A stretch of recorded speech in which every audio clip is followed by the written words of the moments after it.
Thank you very much. Thank you. Nice crowd. What a good-looking group of people. Well, we have some very, very good news today, and a lot of good things are happening for our country. Please sit down. My fellow Americans, this is Liberation Day. Waiting for a long time. April 2nd, 2025 will forever be remembered as the day American industry was reborn, the day America's destiny was reclaimed, and the day that we began to make America wealthy again. Going to make it wealthy, good and wealthy.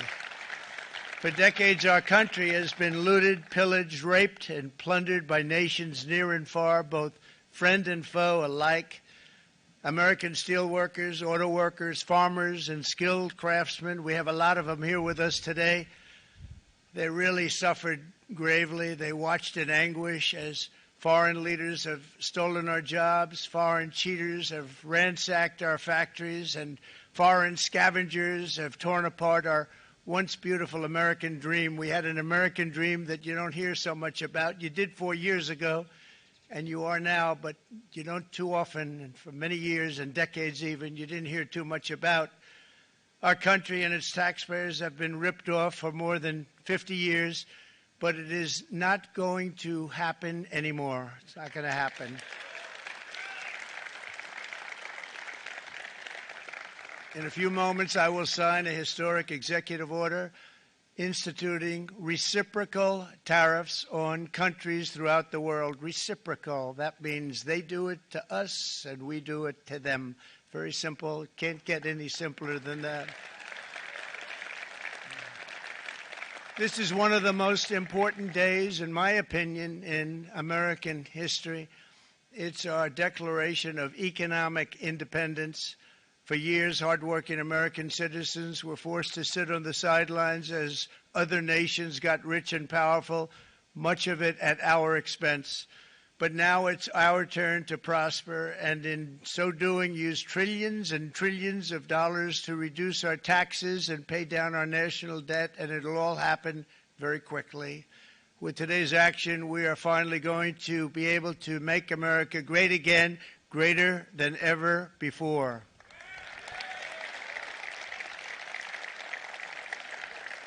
Jobs and factories will come roaring back into our country, and you see it happening already. We will supercharge our domestic industrial base. We will pry open foreign markets and break down foreign trade barriers. And ultimately, more production at home will mean stronger competition and lower prices for consumers. This will be indeed the golden age of America. It's coming back, and we're going to come back very strongly. We're pleased to be joined on this momentous occasion by Vice President J.D. Vance. J.D., thank you. Thank you. Thank you very much. Where are you, J.D.? No, that wasn't too hard to find. I was looking, he likes to take a low-key attitude, so it'd usually be sitting right in front. He's gaining a lot of confidence, Mike, isn't he? And nearly my entire cabinet is here, as well as Speaker Mike Johnson, who's done an amazing job. And with the great success we had last night in Florida, we have a majority of 7. And 7's like a lot when we had it at 1, right? You've done a fantastic job. And many of the members of the House and Senate are with us. Senators, Congressmen, thank you all for being with us. We appreciate it. For decades, the United States slashed our trade barriers on other countries, while those nations placed massive tariffs on our products and created outrageous non-monetary barriers to decimate our industries. And in many cases, the non-monetary barriers were worse than the monetary ones.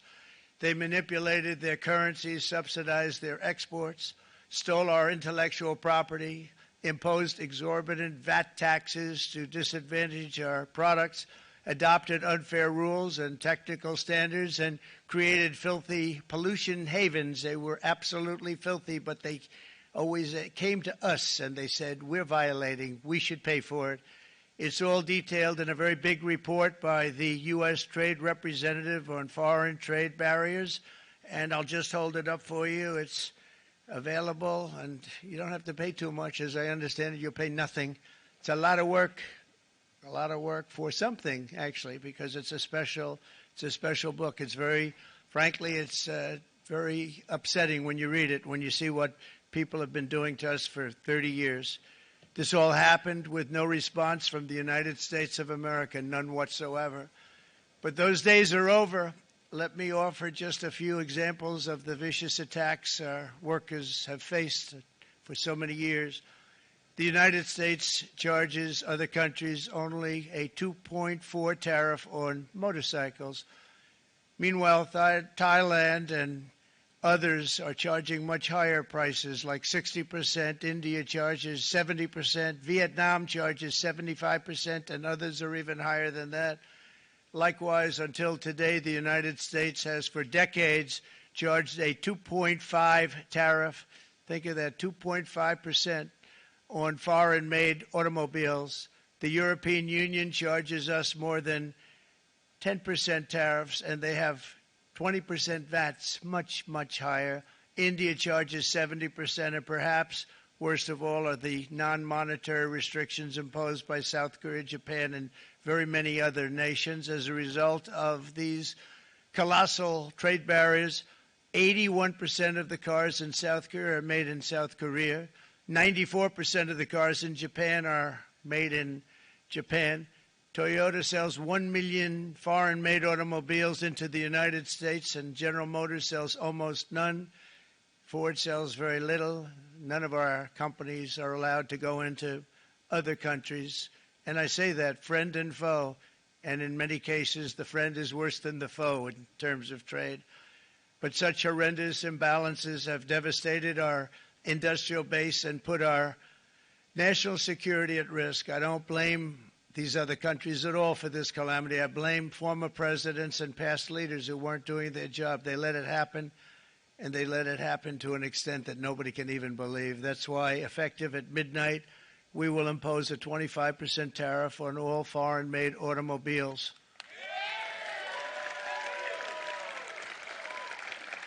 Thank you. Brian, I'd like to have you come up here for a second, okay? I just see him sitting. He's been a fan of ours, and he understands this business a lot better than the economists, a lot better than anybody. Brian, say a few words, please, would you? Thank you, Mr. Thank you. It's a great honor to have you. Thanks. Thank you, Mr. President. I grew up just north of Detroit, Michigan, in Macomb County, known as the home of the Reagan Democrats. My first vote for president was for Ronald Reagan. I thought that was going to be the best president I ever saw in my lifetime until Donald J. Trump came along. I have watched my entire life, I have watched plant after plant after plant in Detroit and in the metro Detroit area close. There are now plants sitting idle. There are now plants that are underutilized, and Donald Trump's policies are going to bring product back into those underutilized plants. There's going to be new investment. There's going to be new plants built. And the UAW members, and I brought 20 of them with me, they're sitting right over here. We support Donald Trump's policies on tariffs 100%. So, Mr. President, we can't thank you enough. And in 6 months or a year, we're going to begin to see the benefits. I can't wait to see what's happening 3 or 4 years down the road. Thank you, Mr. President. What a great guy. He got it right from the beginning. He got it before almost anybody else. This group over there, they got it too. And you know, we won the state of Michigan. We won almost all of them, but we won Michigan by a lot, and I want to just thank you all. The auto workers were fantastic. The Teamsters were fantastic. Everyone was pretty good, I will tell you. Thank you very much. I appreciate it. You're going to be very happy very soon, and you probably see what's happening with all of the, not only car companies, but car companies in particular. You see it with all of the ones they're moving, they're announcing day in, day out. You're seeing it. Nobody's ever seen anything like that. With today's actions, we're also standing up for our great farmers and ranchers who are brutalized by nations all over the world. Brutalized. Canada, by the way, imposes a 250 to 300% tariff on many of our dairy products. They do the first can of milk. They do the first little carton of milk at a very low price, but after that it gets bad, and then it gets up to 275, 300%. So when they're figuring what's Canada charging, they say, oh, about 2%, 3%. But take a look at what happens down the road. When you look a little bit, it's not a pretty picture, and we don't like it, and it's not fair. It's not fair to our farmers. It's not fair to our country. And with countries like Canada, you know, we subsidize a lot of countries and keep them going and keep them in business. In the case of Mexico, it's $300 billion a year. In the case of Canada, it's close to $200 billion a year.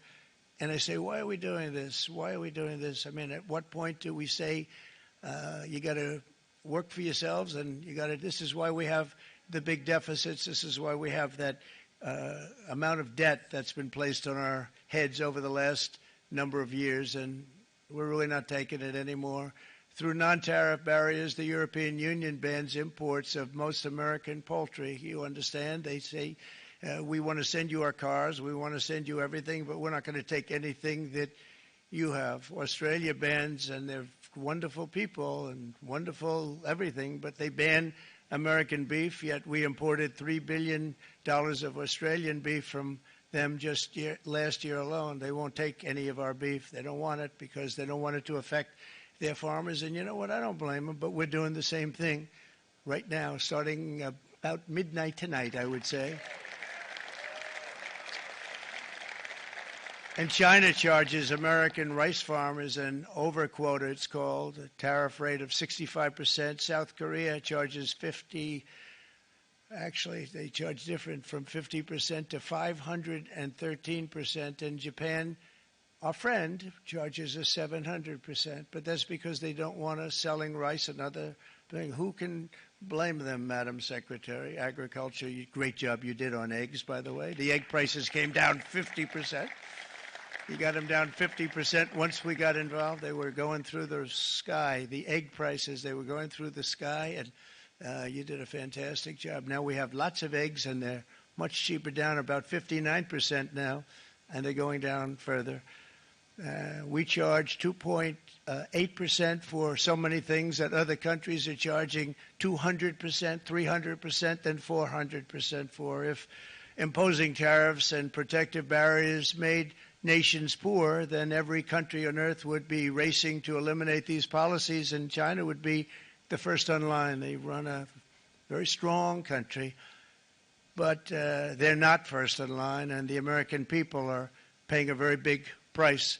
From 1789 to 1913, we were a tariff-backed nation, and the United States was proportionately the wealthiest it has ever been. So wealthy, in fact, that in the 1880s, they established a commission to decide what they were going to do with the vast sums of money they were collecting. We were collecting so much money so fast, we didn't know what to do with it. Isn't that a nice problem to have? What do you think, Marco? Good problem? Marco would love that problem. But we don't have that problem anymore, but we're not going to have it very much longer, I will tell you. But they collected so much money, they actually formed a commission to determine what they were going to do with the money, who they were going to give it to, and how much. Then in 1913, for reasons unknown to mankind, they established the income tax so that citizens, rather than foreign countries, would start paying the money necessary to run our government. Then in 1929, it all came to a very abrupt end with the Great Depression, and it would have never happened if they had stayed with the tariff policy. It would have been a much different story. They tried to bring back tariffs to save our country, but it was gone. It was gone. It was too late. Nothing could have been done. It took years and years to get out of that depression, far longer than even FDR had that office right over there for a long period of time. The ramp system, that's rather intricate, was built because of him, and every time you walk up, you think of him, and he did a great job in many ways, but it lasted long beyond his terms, as you know. But it's not too late any longer, and we're going to start being smart, and we're going to start being very wealthy again. We're going to be wealthy as a country because they've taken so much of our wealth away from us. We're not going to let that happen. we truly can be very wealthy. We can be so much wealthier than any country. It's not even believable, but we're getting smart. Nearly a century later, in the face of unrelenting economic warfare, the United States can no longer continue with a policy of unilateral economic surrender. We cannot pay the deficits of Canada, Mexico, and so many other countries. We used to do it. We can't do it anymore. We take care of countries all over the world. We pay for their military. We pay for everything they have to pay. And then when you want to cut back a little bit, they get upset that you're not taking care of them any longer. But we have to take care of our people, and we're going to take care of our people first. And I'm sorry to say that.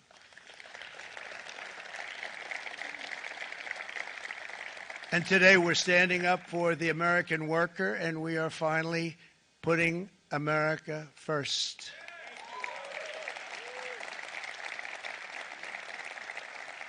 In sleepy Joe Biden's last year in office, the United States hemorrhaged 100,000 manufacturing jobs, and the number was going through the roof at levels never seen before. And our trade deficit reached a record $1.2 trillion, which is unheard of. Since the beginning of NAFTA, the worst trade deal ever made. It was a horror show. I was able to terminate it. They all said you'd never be able to get it out.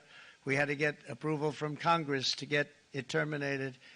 We had to live with that deal. It was the worst trade deal ever made by far. But since the very beginning of NAFTA, our country lost 90,000 factories. Think of what that is, 90,000. Think about putting a map up and putting text on it. You wouldn't have enough room. 90,000. I said, is that possible? We had it checked 4 different times, and it was actually somewhat higher than that. And 5 million manufacturing jobs were lost while racking up trade deficits of $19 trillion.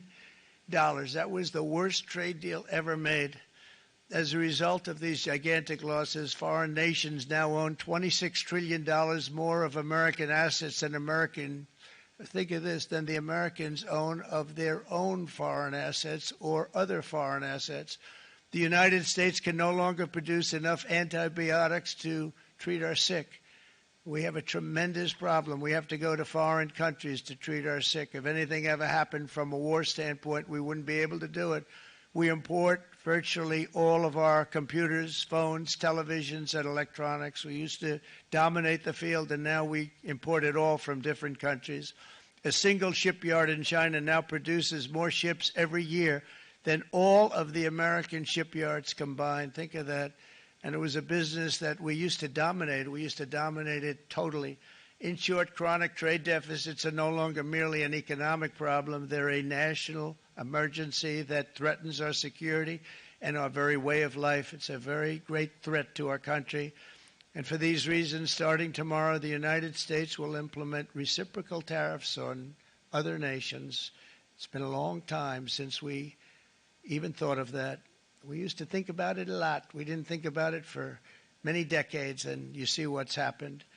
For nations that treat us badly, we will calculate the combined rate of all their tariffs, non-monetary barriers, and other forms of cheating. And because we are being very kind, we're kind people, very kind. You're not so kind when you got ripped off with your salaries. My auto worker friends and my Teamster friends and all of the unions that typically voted Democrat, they're not voting Democrat anymore because worker, whether union or non-worker, they're for the Republicans now. That's what happened. But we will charge them approximately half of what they are and have been charging us. So the tariffs will be not a full reciprocal. I could have done that, yes, but it would have been tough for a lot of countries who didn't want to do that. I'd like to see the chart if you have it. Could you bring it up, Howard? This is our great Secretary of Commerce, Howard Lutnick. Thanks, Howard. So if you look at that, China, first row, China, 67%. That's tariffs charged to the USA, including currency manipulation and trade barriers. So 67%, I think you can, for the most part, see it. Those with good eyes, with bad eyes. We didn't want to bring, it's very windy out here. We didn't want to bring out the big charts because it had no chance of standing. Fortunately, we came armed with a little smaller chart. So 67%, so we're going to be charging a discounted reciprocal tariff of 34%. I think, in other words, they charge us, we charge them less. So how can anybody be upset? They will be, because we never charge anybody anything. But now we're going to charge. European Union, they're very tough, very, very tough traders. You know, you think of European Union, very friendly. They rip us off. It's so sad to see. It's so pathetic. 39%, we're going to charge them 20%, so we're charging them essentially half. Vietnam, great negotiators, great people. They like me, I like them. The problem is they charge us 90%. We're going to charge them 46% tariff. Taiwan, where they took all of our computer chips and semiconductors. We used to be the king, right? We were everything. We had all of it. Now we have almost none of it, except the biggest company is coming in. We're going to end up with almost 40%. Lee Zeldin's working to get their approvals. And it's an amazing company. Mr. Wei, of one of the great companies of the world, actually. They're coming in from Taiwan, and they're going to build one of the biggest plants in the world, maybe the biggest for that. But 64%, we're going to charge them 32%. Japan, very, very tough, great people. And again, I don't blame the people for doing it. I think they're very smart in doing it. I blame the people that sat right in that Oval Office, right over there, right behind the Resolute desk or whichever desk they chose. Japan, 46%. They would charge us 46%, and much higher for certain items like cars, you know, little items like cars. 46%, we're charging them 24%. India, very, very tough, very, very tough. The Prime Minister just left.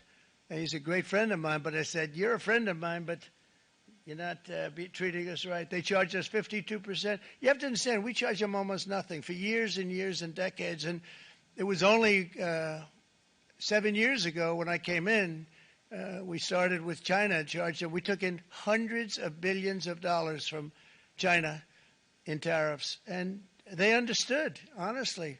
President Xi understood. He said, look, I understand. And the other countries, and they all understand. We're going to have to go through a little tough love, maybe, but they all understand. They're ripping us off, and they understood it. Prime Minister of Japan, Shinzo Abe. He was a fantastic man. He was unfortunately taken from us, assassination.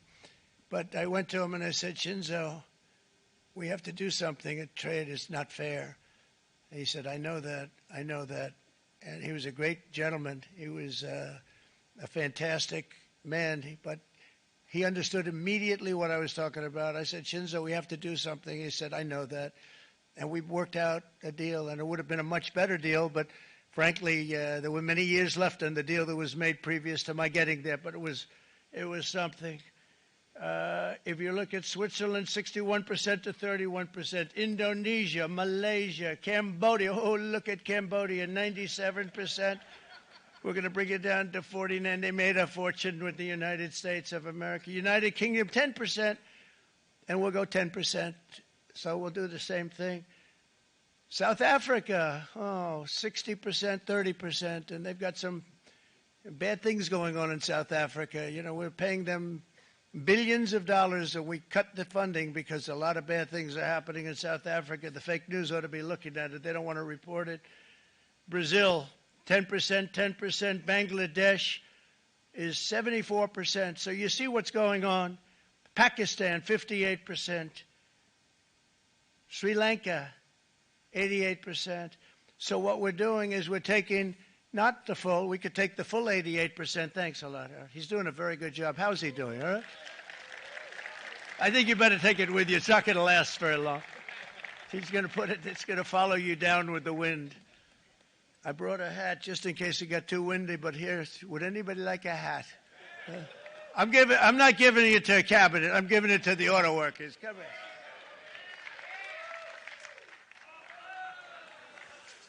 Thank you, fellas. Get it. That's it. That's it. They deserve it more than our cabinet.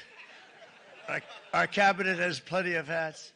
But you see the numbers. The numbers are so disproportionate. They're so unfair. At the same time, we will establish a minimum baseline tariff of 10%. You notice that on the chart. And that'll be on other countries to help rebuild our economy and to prevent cheating. So we're going to have a minimum of cheating, and we're going to be very severe on the people that at the gate that watch the tariffs and watch the product coming in, because there's been a lot of bad things happening at the gate because the money is so enormous that you're talking about. There's never been probably anything like it in terms of the enormity, and there are a lot of bad things happen at the people that do the check-in, and they're looking at 10-year jail sentences if they do play. We're going to treat them so good, but if they cheat, the repercussions are going to be extremely strong. Foreign nations will finally be asked to pay for the privilege of access to our market, the biggest market in the world. We're right now the biggest market in the world. We had a great country 4 years ago in terms of the economics. We were doubling up on China. We were doing so well. Nobody was going to catch us, but so much of it slipped away over the last 4 years under Biden.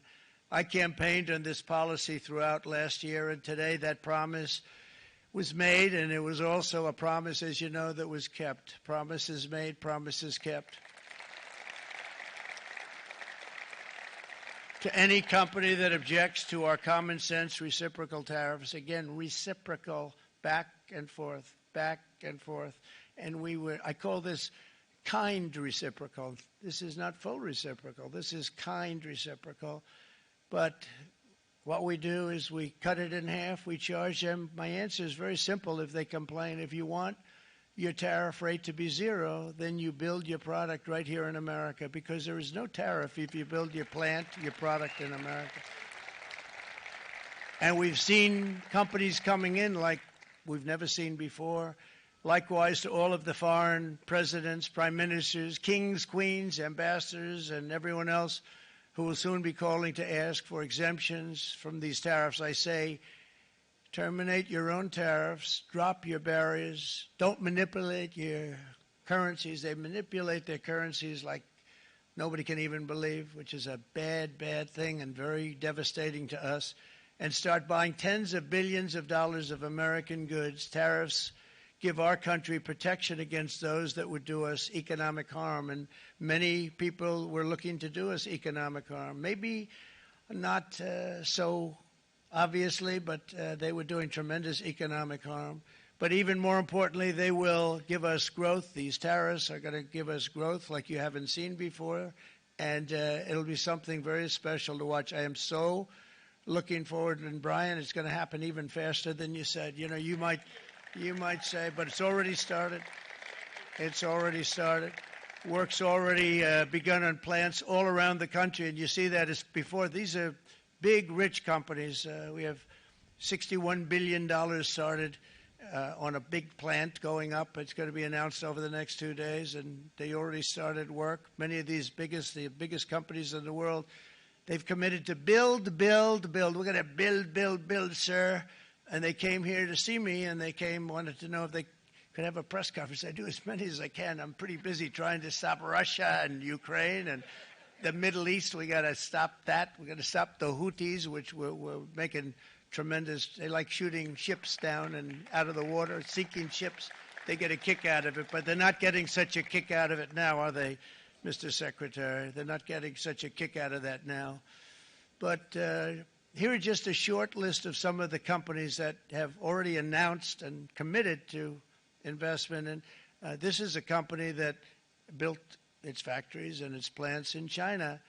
Apple is going to spend $500 billion. They never spent money like that here. They're going to build their plants here. SoftBank, OpenAI, and Oracle, great companies, are investing $500 billion almost immediately. NVIDIA, a hot company, is investing hundreds of billions of dollars. They just announced. TSMC, the biggest, most important company in the world of chips from Taiwan, with no investment from us, is investing $200 billion. And they said the reason was, number one, the election of November 5th, and number two, the tariffs. They don't want to pay the tariffs, and the way they're not paying it is to build their plant here. So we're going to go from almost no percentage. We used to have 100% of the chip market. Now it's all in Taiwan. Almost all of it's in Taiwan, a couple of other countries, but mostly in Taiwan. And think of it, we had 100%. We lost it because of people in that office that didn't do their job. They allowed it to be stolen from us. Johnson & Johnson, great company, $55 billion. Eli Lilly, $27 billion. Meta is investing $500 billion. Wow. The Mac is investing $20 billion. CMA, CGM, $20 billion. And then you have Merck and Clarios, Stellantis, General Motors, GE Aerospace, Honda, Nissan, Hyundai are all putting in billions and billions of dollars, and they're committed 100%. So. And we've never had, and this is after 2.5 months. This is after just a short, this all took place as soon as we came out with what everybody wanted to do. You know, I watched a gentleman today on television, used to work with Lee Iacocca, a very respected automobile person, and he said, you know, because they're asking people, they try and get as many negative people as they can, but they can't find them too much. It's pretty hard to find in terms of what we're doing, especially when they see all this investment. They said, so tell me, what do you think of what Trump is doing from the automobile standpoint? He said, I can't believe it. Somebody is finally, he's an older guy, real pro, really top guy, with Lee Iacocca. He said, I never thought I'd see the day when this would happen, where somebody had the courage to go and do what has to be done.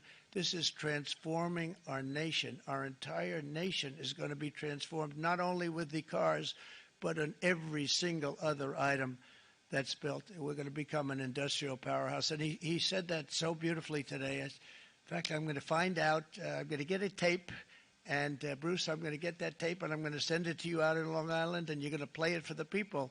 And all your union workers and your non-union workers out there, you got a pretty even split. But we have, so far, it looks like we're going to have about $6 trillion of investments, and you wouldn't do that in years in this country over the last number of years. $6 trillion, and that's going to be much higher by the end of the year. And think of what $6 trillion is. You wouldn't have even a small percentage of that under this other system. We're going to be an entirely different country, and it's going to be fantastic for the workers. It's going to be fantastic for everyone.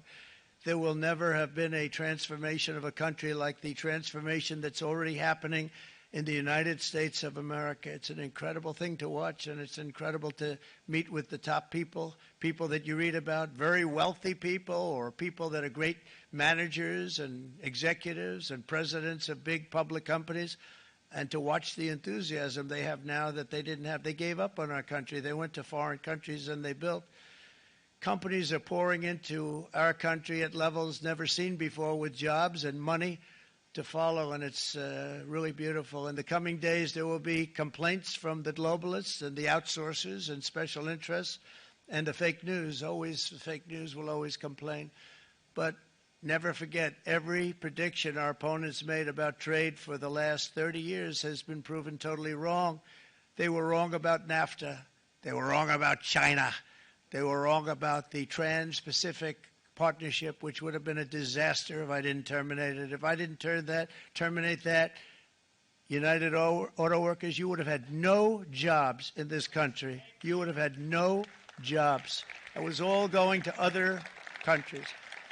In my first term, they said tariffs would crash the economy. Instead, we built the greatest economy in the history of the world. And again, I have great respect for President Xi of China, great respect for China, but they were taking tremendous advantage of us, and I commend them for that. I say, hey, if you can get away with it, that's okay.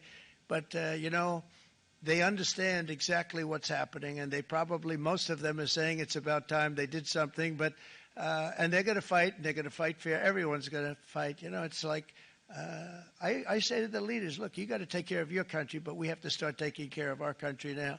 We can't do what we've been doing for the last 50 years. From the day of my election, the stock market went up in my first term 88%, with NASDAQ going up 155%, more than any president has ever had in any term in office, by far. And I think we're going to blow that away. And maybe the numbers won't show, but I think they're going to show much better than even those numbers. But what you're going to see is you're going to see activity, that empty, dead sites, factories that are falling down. Those factories will be knocked down, and they're going to have brand new factories built in their place. They're not only talking about renovating, they're talking about brand new, the best anywhere in the world, the biggest anywhere in the world. I have a friend who builds car plants, and I said, I want to see the biggest and the best. He said, well, we have to go to Mexico. I said, no, I want to see it in the United States. He said, we're not building them in there. This is a year and a half ago during the campaign. He said, we're not building it. You'd have to go to Mexico. When I was starting to decide to run, and I went to number one in the polls very rapidly, I want to say, let's say in the first hour. And then shortly thereafter, it looked like I was going to win, and the fake news was saying, oh, no, don't do this. What they don't know is if I didn't win, they would have really been in trouble because nobody wants to read them anyway. But I tell you what, when it looked like I was going to win, I announced that I was going to be doing exactly what we're talking about today. Great consistency, actually, because I've been talking about it for 40 years, but because I saw what was happening 40 years ago. If you look at my old speeches when I was young, very handsome, my old speeches, and that people would say I'd be on a television show, I'd be talking about how we were being ripped off by these countries. I mean, nothing changes very much. The only thing that changed were the countries, but nothing really changes. But it's why it's such an honor. It's such an honor to be finally able to do this. If you look at China, I took in hundreds of billions of dollars in my term, hundreds of billions. They never paid 10 cents to any other president, and yet they paid hundreds of billions, so much so that Biden couldn't do anything. They wanted to try and terminate it because he had a very special relationship with China. You know what the relationship was? He had a special relationship. But the numbers were so big, that they couldn't do it. So they did ease it up. They did things that they shouldn't have done. They made it a lot more comfortable for them, but they couldn't do it because the numbers were hundreds of billions of dollars, and I did that. And we were on our way to doing something like incredible. And then we had a very bad election happen, a lot of bad things happened. So when I said we got to do it again, I said we have to make it too big to rig. And we made it too big to rig, and we won in records, and it was a monumental win.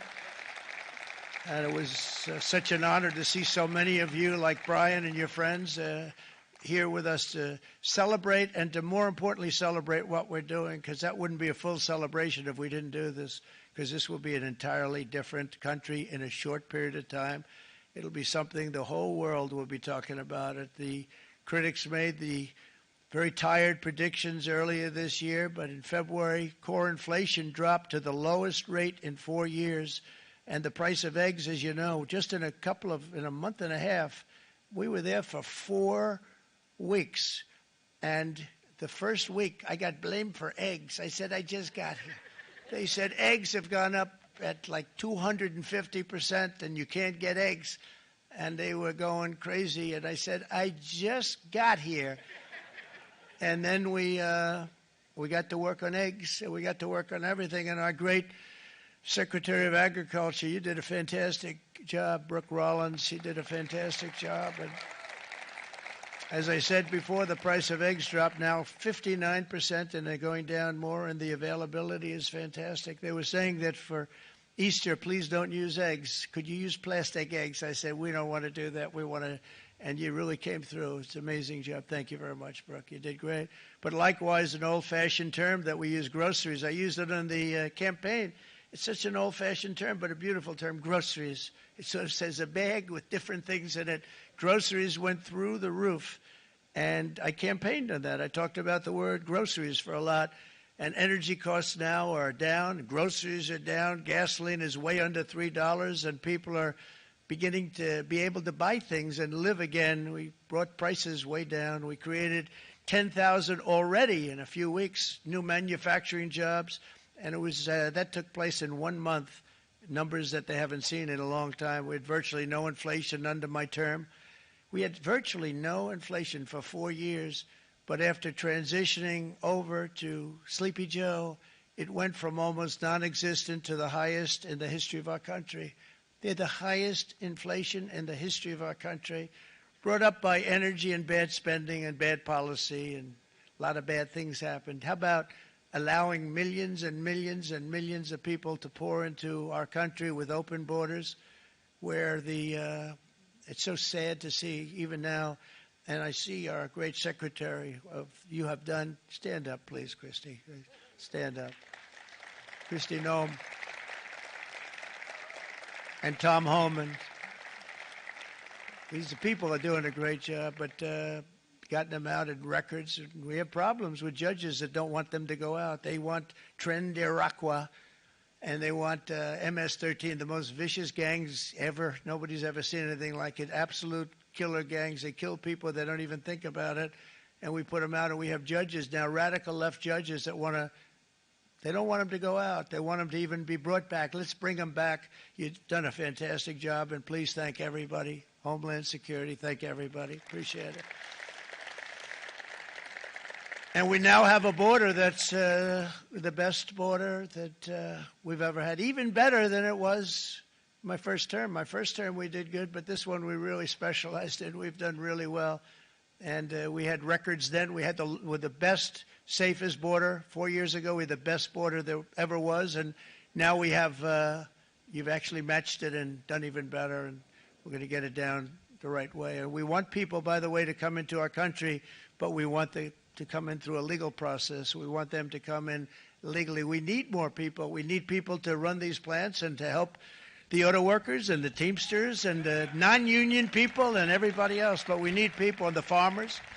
And we're going to let people come in, but they want to come in. We want them to come in legally. They have to have the capability of loving our country, not people that hate our country. We don't want them in our country.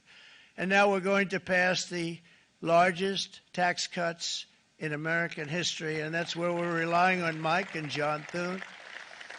And we will not cut Social Security, Medicare, or Medicaid benefits, and the Democrats will, because if they got in, the entire economy would collapse. This country was heading for a collapse under the people that you saw.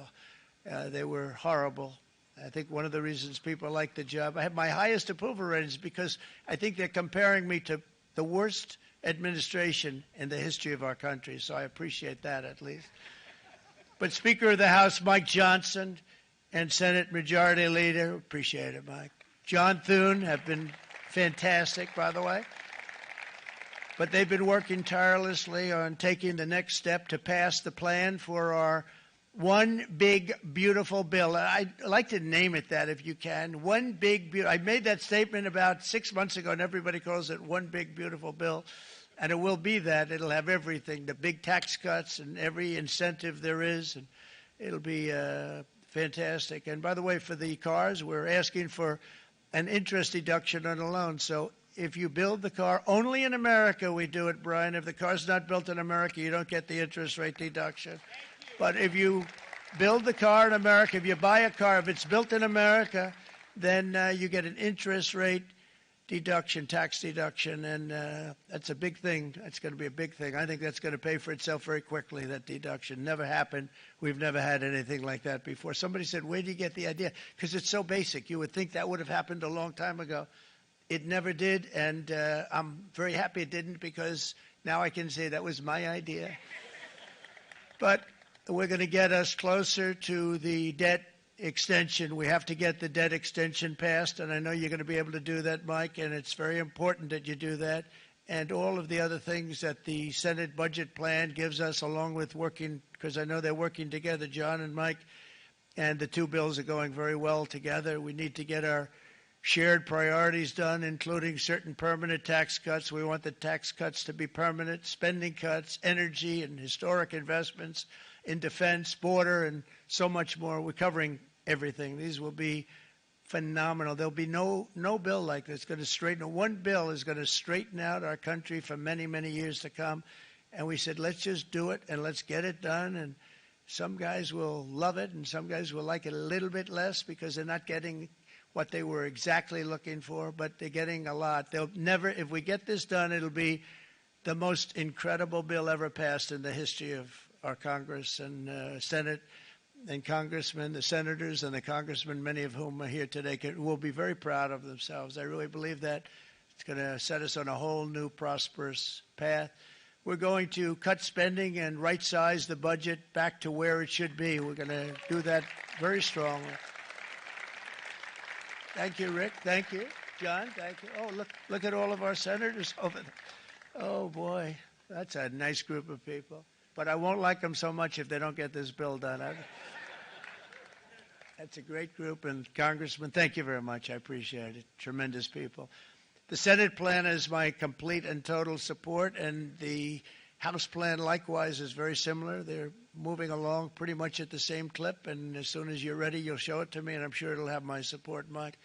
Every Republican congressman and senator must unify. We have to unify. We can't be separated. We have to get it done. We have to get absolutely everything we can, and we have to take care of the American people. That's the only thing that matters. We have to take care of the American people first. We need to pass this bill immediately, get it done, including debt extension. From this day on, we're not going to let anyone tell us that American workers and families cannot have the future that they deserve. We're going to produce the cars and ships, chips, airplanes, minerals, and medicines that we need right here in America. The pharmaceutical companies are going to come roaring back. They're coming roaring back. They're all coming back to our country because if they don't, they got a big tax to pay. And if they do, I'll be very happy, and you're going to be very happy, and you're going to be very safe. We're going to build our future with American hands, with American heart, American steel, and we're going to build it with American pride like we used to. We're approaching our 100th day as president and have been given credit by a lot of people, actually, even some of the fake news. Can you believe it?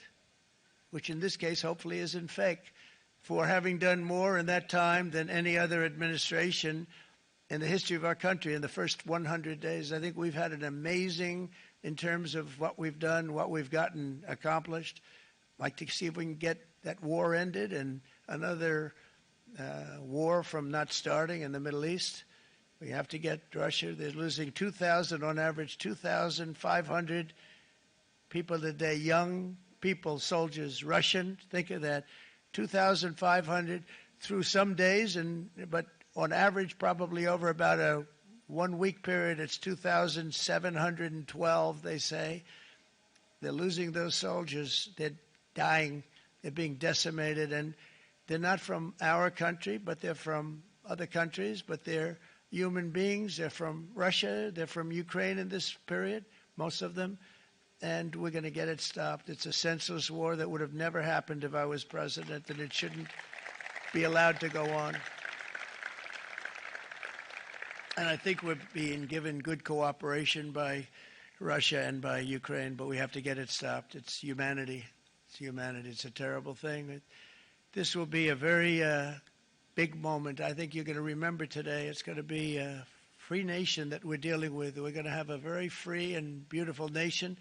It's going to be Liberation Day in America, and it's going to be a day that hopefully you're going to look back in years to come and you're going to say, you know, he was right. This has turned out to be one of the most important days in the history of our country. God bless you and God bless America. Thank you, everybody. Thank you very much. Thank you. Thank you very much.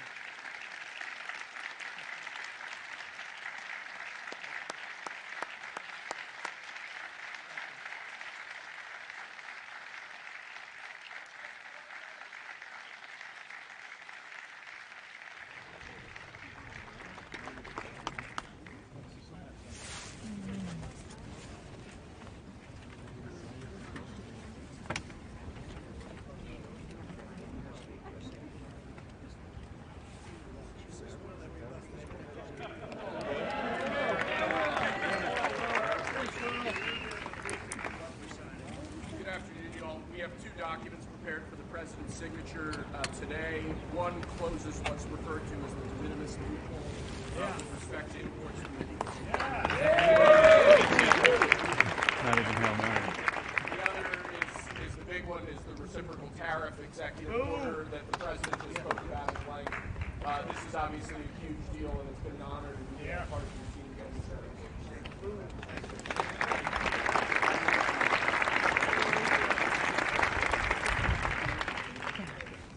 Big stuff.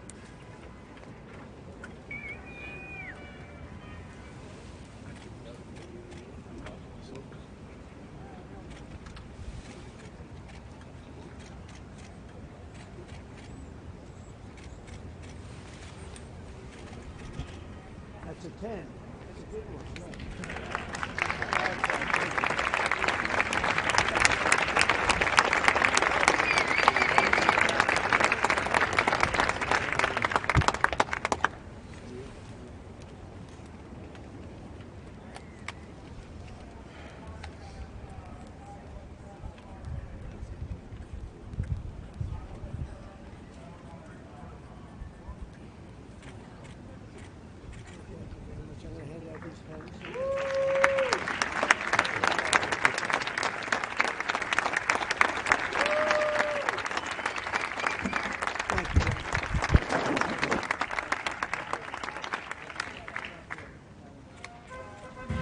President, what do you say to American families who are worried they'll pay more?